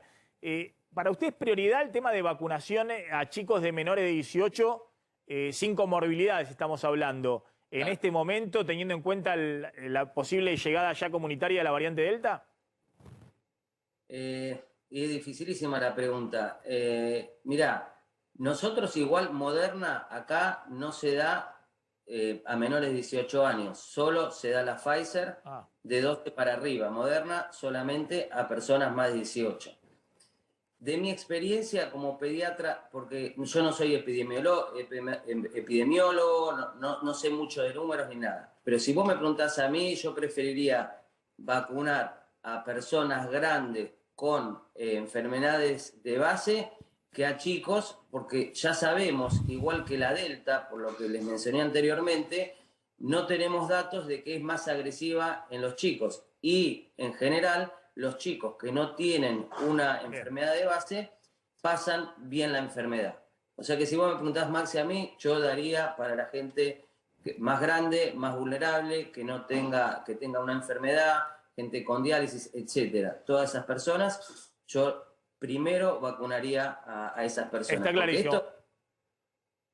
¿Perdón? Está clarísimo, doctor, ahí lo que ha planteado. Es un poco lo que me imagino que van a seguir haciendo. No creas porque el gobierno, de hecho, el jefe de gabinete me dijo a mí el día viernes que en principio las dosis de Moderna que quedan en el país van a ser utilizadas para darle a todos los chicos, completar a aquellos chicos que tienen patologías de base, tratar de avanzar con la vacunación pediátrica y de adolescentes, porque están muy esperanzados en que avancen rápidamente la evolución del componente 2 de Sputnik y poder completar a todos los que tienen Sputnik, lo que ya se está produciendo en el laboratorio Richmond aquí, con Sputnik 2. Entonces quisieran usar las dosis de Moderna para adolescentes y chicos, mientras esperan que llegue Pfizer, que también la van a usar dentro de ese público. Lo van a tener que definir rápido, digamos, porque ya la vacunación, tienen cubierta la vacunación de los chicos con comorbilidades, segunda dosis ya están aplicando, pero le están sobrando 1 millón de Moderna, entonces van a tener que decidir rápido. A ver, ¿está Gustavo Segre? Bueno, está Gustavo Segre. Gustavo, ¿qué tal? ¿Cómo estás? ¿Qué tal, Maxi? Gusto en escucharte. Muy bien, muchas gracias. Gracias, Gustavo, igualmente. Gustavo, contame, sabés que hago un programa de política, de economía, no me importa lo que pase con los puntos de la selección, si van para un lado, van para el otro. Ayer mi hijo me dijo, mirá que son las eliminatorias, vamos al Mundial. Bueno, está bien. Está lleno de programas deportivos, que vayan a verlo a todos los programas que quieran y demás. Hay detrás de esto una movida del gobierno de Bolsonaro, hubo una avivada de la Argentina y el gobierno de Bolsonaro mostró que, bueno, que el Estado está por encima del show, del espectáculo, del fútbol y demás. ¿Cómo estás viendo lo que sucedió ayer ahí en San Pablo? De todo un poco, Maxi. Yo te diría que hubo sí un error, no sé si involuntario, pícaro, no lo sé, por parte de la delegación argentina de colocar en una declaración jurada información que no es válida. Eso configura un delito. De hecho, la Policía Federal está haciendo un proceso contra los 4 jugadores por falsedad ideológica y no es un tema menor, es un tema importante.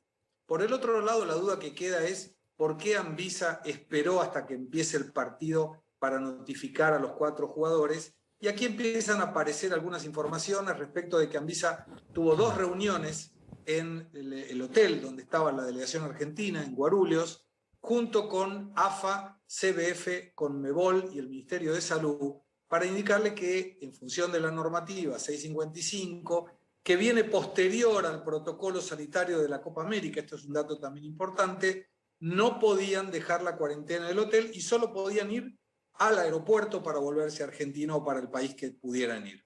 Y la duda estaba que si no se jugaba antes o no se iniciaba el partido, aparentemente Brasil perdía los puntos. Y esta es la picardía brasilera. Pero Bolsonaro no tiene nada que ver. Anvisa es autárquico, no depende del Ministerio de Salud, está vinculado al Ministerio de Salud, pero tiene vida propia, digamos. No hace lo que Bolsonaro le pueda decir o dejaría de hacer lo que Bolsonaro. Ahora, ¿cuál fue la actitud del gobierno de Bolsonaro? ¿Fue respaldar esta decisión de la autoridad sanitaria? Sí, por supuesto. Y está correcto, porque de alguna manera lo que Anvisa mostró es que la ley se debe respetar. No hay forma de evitar esto, porque además, Maxi, viene luego de la variante Delta. Por eso se aplica otro tipo de norma, lo que la Conmebol y la Confederación Brasileña de Fútbol deberían haber notificado. Miren que cambió la ley y Argentina hubiera dicho, con esta ley me quedan 4 jugadores afuera, no puedo jugar en Brasil. ¿Qué hacemos? Eso debería haberse hecho.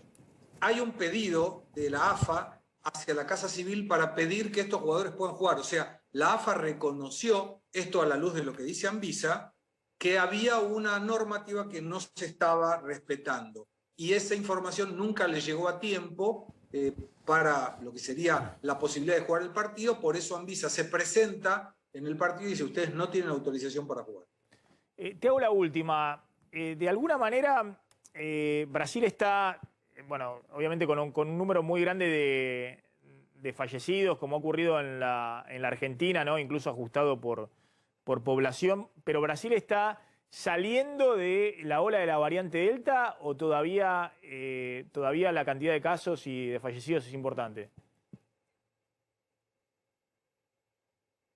No, está bajando. Mantiene la misma proporcionalidad, tal vez un menos, inclusive, que la República Argentina. Tenemos que multiplicar por 5 para hacer un número redondo, para tener una equivalencia. Brasil tiene menos contagios por millón de habitantes que Argentina, pero tiene más fallecidos por millón de habitantes que Argentina. Recordemos que una de las características de Brasil es que no pudo nunca imponer cuarentena porque la Constitución Federal permite la libertad para andar, para moverse, y la Corte ratificó esto. Eso explica también, Maxi, ahí te traigo para tu especialidad, que es la economía. Brasil generó en los primeros 7 meses del 2021 1.800.000 puestos de trabajo y se abrieron 2 millones de empresas nuevas.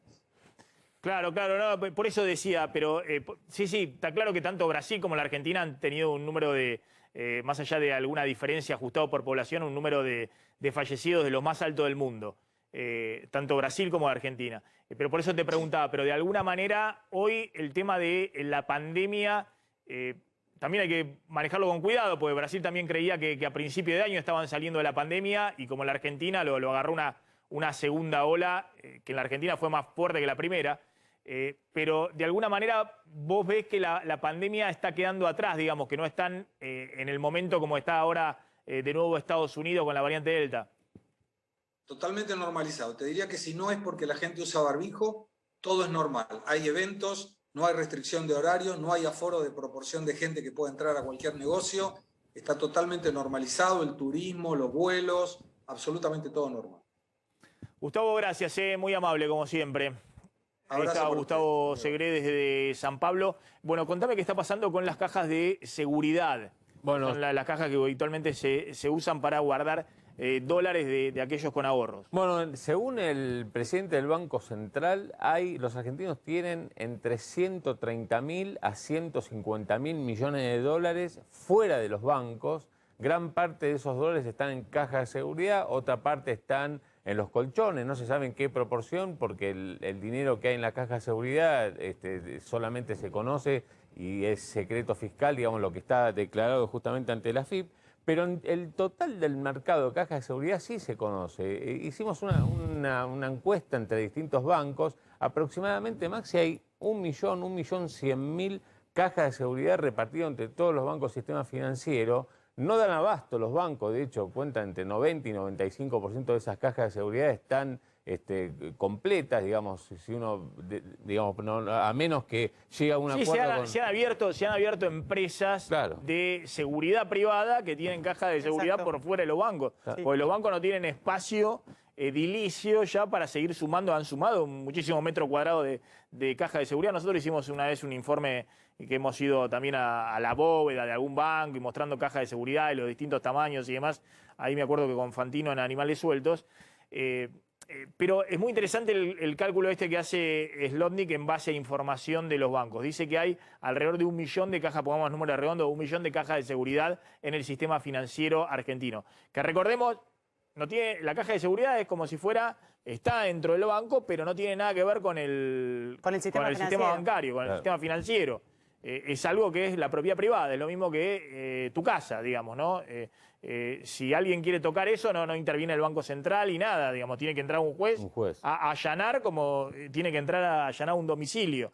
El tema de la caja de seguridad está fuera de el sistema bancario, las cajas de seguridad. Por eso decimos que son dólares que están fuera del sistema, no es que están dentro del sistema bancario. Además hay alrededor de 15.000 millones de dólares de depósitos. ¿Cuánto están los depósitos en dólares? Hace mucho no los veo. ¿Están 15.000 millones ahora? Creo que algo menos, pero bueno, 15.000 millones de dólares de depósitos en dólares, que eso sí, son dentro del sistema bancario, es como un depósito cualquiera. Pero haceme este cálculo. Hay 1 millón de cajas de seguridad en los bancos en la Argentina. ¿Cuál es el promedio que se calcula?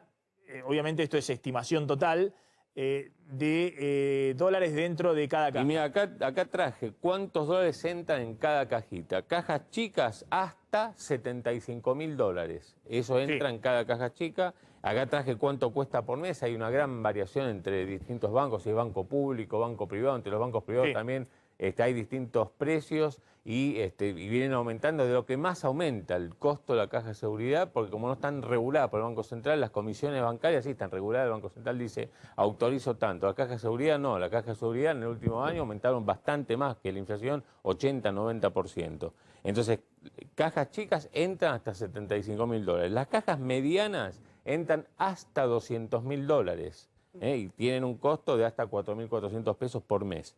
Y las cajas grandes hasta $400.000. Después hay extra grandes. Hay cajas más grandes. De hecho, hemos visto en la televisión cajas más grandes. Hasta $750.000, pero lo que me cuentan en los bancos que son minoría, digamos, la cantidad de cajas extra grandes. Hasta por una cuestión de negocio de los bancos que les conviene tener cajas chicas o medianas por una cuestión de espacio. Lo que no dicen los bancos es cuánto tienen de cada caja, si son pequeñas, las medianas o las grandes o las extra grandes, como para sacar ese cálculo de... Mira, el cálculo en algún momento lo hemos hablado. El Banco Central lo que te dice es que hay entre 130.000 y 150.000 millones de dólares fuera del sistema financiero en la Argentina, pero repartido entre caja de seguridad y el colchón. No, está bien, pero el cálculo es muy simple, digamos, teniendo en cuenta que, muy simple, digo, de hablar con gente del sistema financiero, de lo que calculan, con que haya $40.000 promedio en esa caja de seguridad, calcula que hay caja de seguridad, como decíamos, donde hay más de $700.000. Vos decías 750.000. Creo que se gana un millón. Yo he ido a caja de seguridad donde se puede poner más que eso. Pero ponerle que haya $40.000 promedio en cada caja de seguridad que hay en la Argentina, hay $40.000 millones solo en caja de seguridad en la Argentina. Sí. Y es un cálculo súper conservador Bien bajito, de lo que hay en los bancos, en las cajas de seguridad. Bueno, además, vos contaste el otro día, están aumentando los costos de todas las cajas de seguridad. Y, aumentan a razón de estos precios que acabo de traer, están 80% por encima del año pasado. Un año. Porque no están regulados los bancos. La inflación fue 50%, último año, los bancos te suben el costo de la caja de seguridad. ¿Por qué? Porque ven que hay una demanda enorme. Claro. Que sigue, si algo no tiene recesión en la Argentina, la demanda de caja de seguridad. De los argentinos con ahorro que buscan refugiar los dólares. Entonces te suben los bancos el costo de la caja de seguridad por arriba de la inflación, 80% de aumento. No, y en los bancos, de hecho, Max, si vos querés abrir una caja de seguridad, lo primero que te dicen no hay. Lo segundo que te dicen es si estás dispuesto a contratar algún producto que el banco también ofrezca, algún seguro. Sí, para engancharte con eso. Incluso hay competencia entre las sucursales de mismos bancos privados. Me tengo que ir a Mendoza porque están abriendo el cupo de fronteras. Hoy es 6. Hoy es 6. Hoy es 6. El gobierno había dicho que probablemente a partir de hoy, Maxi, se iba a abrir el ingreso de turistas extranjeros de países limítrofes. No se va a poder cumplir porque, si bien, como lo veíamos recién, viene bastante rápido el tema de la vacunación, no tan rápido como quisiera el gobierno y no tienen la tranquilidad de que se pueda abrir la frontera en este momento para turistas extranjeros con este nivel de vacunación que tenemos. ¿Qué va a abrir? Se va a poder entrar a la Argentina por vía terrestre. Si sos argentino y estás fuera del país, cosa que hasta el momento no se estaba pudiendo hacer, vas a poder ingresar por vía terrestre en determinados pasos, ¿no? Cada gobernador, dijeron desde el Gobierno Nacional, tiene que resolver cuáles son los pasos que va a habilitar para que ingresen argentinos que están fuera del país a la Argentina por la vía terrestre. Discúlpame, entonces es una aclaración importante. El gobierno por ahora da marcha atrás de esta apertura para extranjeros. Estaba hablando de iniciarlo con chilenos y uruguayos a partir del día de hoy. Por ahora no hay fecha de cuándo se va a abrir a países limítrofes. Tal vez octubre, pero es una fecha muy diluida. ¿Qué dijeron? Tal vez octubre. Entonces sopesando el tema del turismo receptivo, que obviamente que traigan dólares, que es muy importante, claro, pero la preocupación de que circule más fuerte la variante Delta y de alguna manera frene la recuperación económica, actividades y demás. Frene estas 7 semanas de caídas de casos que tenemos, que también es una buena noticia para el gobierno. Sí, 15 semanas consecutivas viene la caída, con caída muy fuerte en las últimas semanas. Pero vos decís que entonces lo que han planteado es abrir cada vez más el cupo para el regreso de argentinos del exterior, pero no para extranjeros por ahora. Por ahora no podés ingresar si sos extranjero a la Argentina. Sí podés, por supuesto en los casos de excepciones que ya lo hemos comentado, si sos familiar o tenés que poder ir por alguna razón, pero solamente ingresan los argentinos que están fuera del país. Ahora, por la vía aérea, como estaba permitido, el cupo va a llegar hasta 2.200 pasajeros por día y también por vía terrestre. Está Nicolás Tolaba en Mendoza. Nicolás. Hola Maxi, ¿cómo están? Bueno, un saludo grande para toda la gente del piso y para toda la gente del canal. Efectivamente, es como ustedes estaban mencionando, el tema de la reapertura en los vuelos aún no se ha dado por completo, solamente para la repatriación. El gobierno de la provincia de Mendoza ha hecho aproximadamente 5 pedidos reiterados a la nación para que pueda abrir las fronteras y para que pueda tener el turismo presente en nuestra provincia, porque nosotros, digamos, el objetivo en la provincia de Mendoza, desde el gobierno provincial, es reactivar las distintas actividades de la economía provincial, afectadas severamente por la pandemia. Sectores gastronómicos, hoteleros, el turismo en alta montaña, ha estado todo parado en estos últimos meses, en este tiempo de pandemia. Y el pedido está respaldado por el avance de la vacunación en la provincia de Mendoza y también la disminución de casos en Chile. Se pide que se habilite la frontera con Chile. Esto todavía no va a suceder porque en realidad están esperando la respuesta del gobierno nacional, que es como justamente ustedes decían, se habilita el aeropuerto para poder repatriar a las personas que lleguen y que tienen que hacer una cuarentena aproximadamente de 7 días en nuestra provincia, pero además tienen que tener el PCR.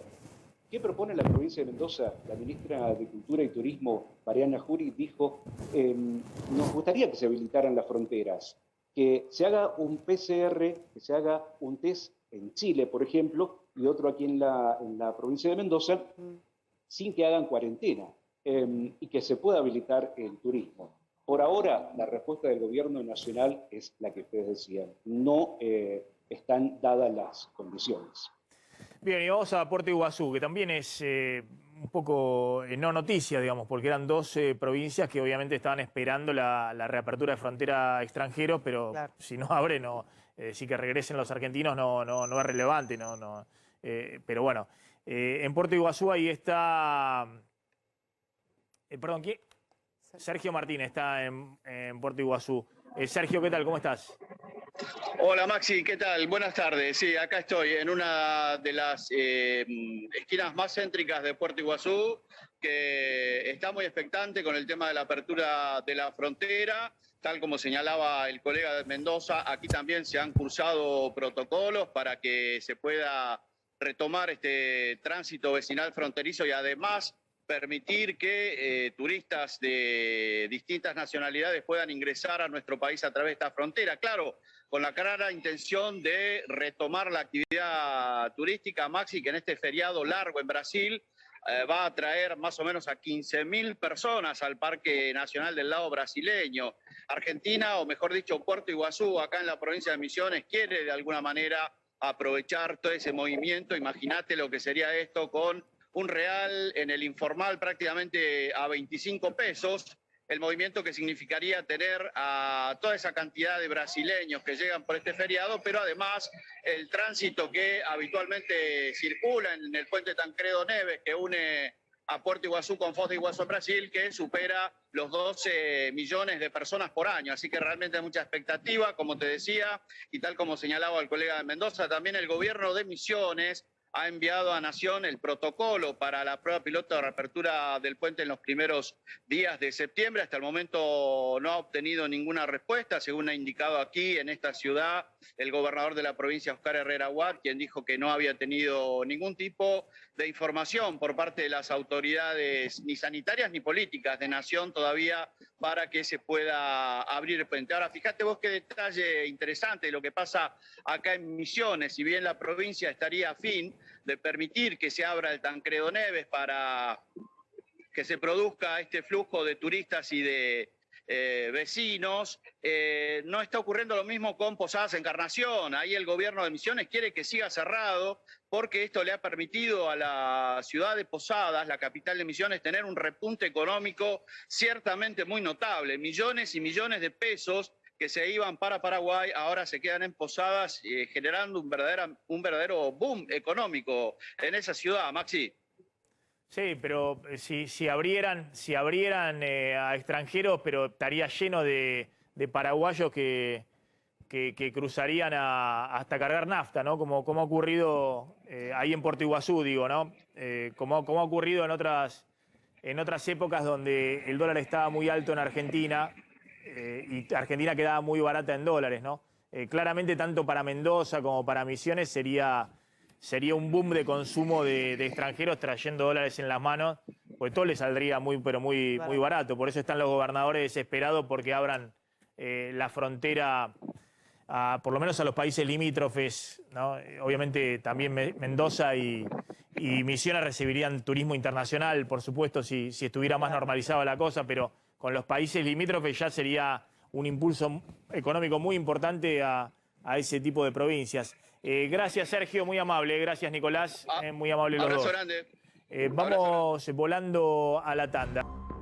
Bueno, ya vamos a ir el tema del cierre de campaña del jueves, porque hay bastantes interrogantes respecto a cómo van a cerrar campaña tanto el Frente de Todos como Juntos por el Cambio. Pero está Adrián Saque en Estados Unidos. Adrián, ¿cómo estás? ¿Qué tal? Muy buenas tardes, Maxi. Y acá estamos con cierta preocupación, por no decir bastante preocupación, en algunos estados, en 7 estados de los Estados Unidos, empezando por este de donde les hablo, de Georgia, por lo que se denomina la subvacunación, ¿no? Estamos aquí por debajo del 53% de vacunados contra el COVID con 2 dosis. Aquí en Georgia tenemos un 42% y un panorama similar hay en estados como Alabama, Kentucky, Texas, Nevada, por ejemplo, donde están preocupados por eso, porque las terapias intensivas se están llenando de gente, ¿no? De internados por COVID, y en un 97% en promedio son no vacunados, ¿no? Hasta acá tenemos la subvacunación.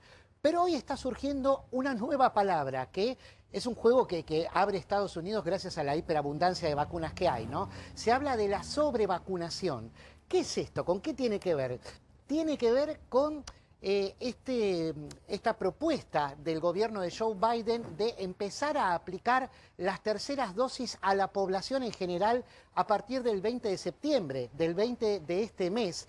Que fue hecha esta propuesta a raíz de los estudios que se hicieron en Israel, en Canadá y también aquí en los Estados Unidos acerca del decrecimiento, de la baja del nivel, del número de anticuerpos en las personas que están vacunadas, sobre todo con las vacunas de Pfizer y Moderna, las de RNA mensajero. Pero hay fuertes desacuerdos en los organismos intervinientes para aplicar esta tercera dosis a mansalva. Hasta ahora se está aplicando en inmunocomprometidos y también en personas mayores. Ya hay 1.330.000 personas que aquí en los Estados Unidos recibieron la tercera dosis, pero hay muchas diferencias respecto de aplicarla a la población en general. Dicen que por los estudios que se han hecho hasta ahora no son lo suficientemente contundentes como para establecer la aplicación de una tercera dosis a todos los que nos aplicamos la segunda ya, ¿no? Claro. Entonces, hay diferencias. En la FDA hubo un par de renuncias al respecto, hubo reuniones fuertes, habrán volado jeringas estos días, ¿no? Y en la CDC, justamente, en la CDC también están objetando esto. Hubo una reunión de panel esta semana. Iba a haber del panel de consejero para la vacunación, que es muy respetado aquí en los Estados Unidos, y se va a ver si esta política de mejor seguro, ¿no? Mejor estar tranquilo que estar inquieto, que es el principio que tiene Biden para aplicar esto, porque también, digamos, es un golpe muy fuerte de confianza para aumentar la confianza en aquellos que están vacunados, en agregar una dosis más, ¿no? Cuando faltan tantos. Sí, Adrián, hoy vos contabas que en Estados Unidos, si el médico te lo receta, te podés dar la tercera dosis con una receta y comprarla en cualquier lugar. No comprarla, digamos, ir y aplicártela, no te la cobran. Aplicártela, no. Claro. Comprarla todavía no se puede, pero sí te la puede prescribir cualquier médico si considera que vos necesitas una tercera dosis. Está bien. Ya sea por análisis o por entender que tu situación inmunológica está comprometida. Bien, ¿no? Una muy breve, porque recién tenía un pediatra desde Miami y decían que en Estados Unidos no habían vacunado a menores con la de Moderna, que están vacunando todo Pfizer para menores. ¿Sabés la razón? Exacto. ¿Sabés la razón? Sí, la razón fue que no fue todavía aprobada por la FDA, por el máximo organismo regulatorio de aquí de los Estados Unidos, para ser aplicada en menores de entre 12 y 17 años, como sí fue aprobada la de Pfizer. Ya Moderna presentó los estudios y están a la espera de que la aprueben. Se cree que va a ser de un momento a otro, puede ser tan pronto como hoy mismo, como dentro de un mes también, ¿no? Bien. Eso todavía no está listo. Bien, porque acá en la Argentina sí se está aplicando a menores con Claro, porque Argentina sigue las normativas o está inspirada en las normativas de la Unión Europea, que sí también está aprobada para ser aplicada en menores. Moderna ya en Europa también. Gracias, Adrián, muy amable, como siempre. Ahí estaba Adrián Sack. Dame una línea con el tema del cierre de campañas el jueves. El jueves, en el Estadio Único de La Plata, Cristina Kirchner y Alberto Fernández estarían juntos haciendo el cierre. Tempranito, Maxi, porque viene el partido Argentina-Bolivia a la noche. Tempranito. Tanto el cierre de Juntos por el Cambio, que todavía no está definido el lugar, como el de El Frente de Todos van a ser temprano, o mediodía o tarde temprana. El día jueves para aprovechar hasta último minuto, antes que se venga la veda a partir de las 8 de la mañana. ¿Y Juntos por el Cambio también cierra en provincia? Juntos por el Cambio va a cerrar en provincia. Están evaluando si es Lanús o José Cepaz. ¿Con Macri también? Eso es una incógnita por ahora. Obviamente Larreta sí. Sí, por supuesto, Larreta, María Eugenia Vidal, Santilli, todos juntos, y están evaluando si Mauricio Macri también va. Gracias, Cande. Vamos volando la tanda cuando hablamos el tema de la carne. ¿Qué está pasando con el tema de la carne, los precios? Y salió Alberto Fernández a defender el cierre de exportaciones. Tanda, yo volvemos.